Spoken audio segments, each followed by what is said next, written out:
mamamayan. Makipagtawaran kaya sa kapalaran. Ibalik ninyo ang bugbog at tagsam na katawan. Mapaghihilom ang mga sugat. Isauli ninyo ang baliwang isipan. Mapapanumbalik ang katinuan. Ibigay ninyo sa akin ang pira-pirasong putong, ang mga gula-gulanit na laman. At kahit pa ang bangkay na di makilala, at tatanggapin ng aking puso, siyang nawawala, siyang hinahanap, siyang minamahal.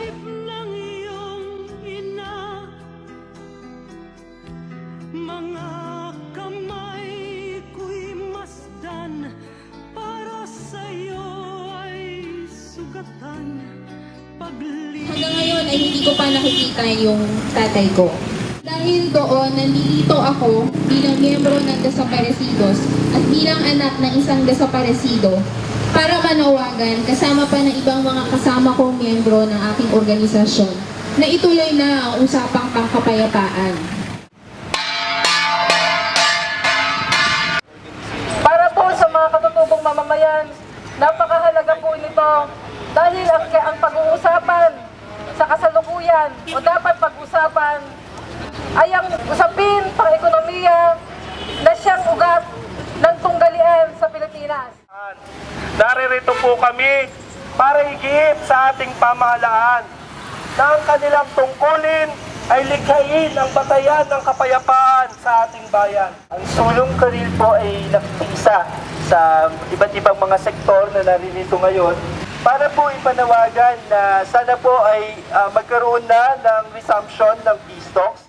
Ako po, by the way, si Chito Gascon, ang nasa panig po ng gobyerno para sa JMC, sa Joint Monitoring Committee. Gusto ko lang po ipabot sa inyo na didinig po namin ang inyong mga panawagan. Tinatanggap po namin formal ang inyong statement, joint statement po ng Sulong Karil at ng Pilgrims for Peace na nakatitulong resume formal peace talks, comply with agreements, and end impunity. Ang isa pong sticky point ay yung hindi pag-release ng mga NDF consultants. Naayon dun sa pinagkasunduan naman ng Pebrero. Meron na lang pong nalalabing 3, a minimum of 3 NDF consultants na maaari sanang kalayain na para makalahok dun sa usapang pangkapayapaan at natanggal na ang isang balakid na hindi naman insurmountable dun sa pag-resume ng formal peace talks.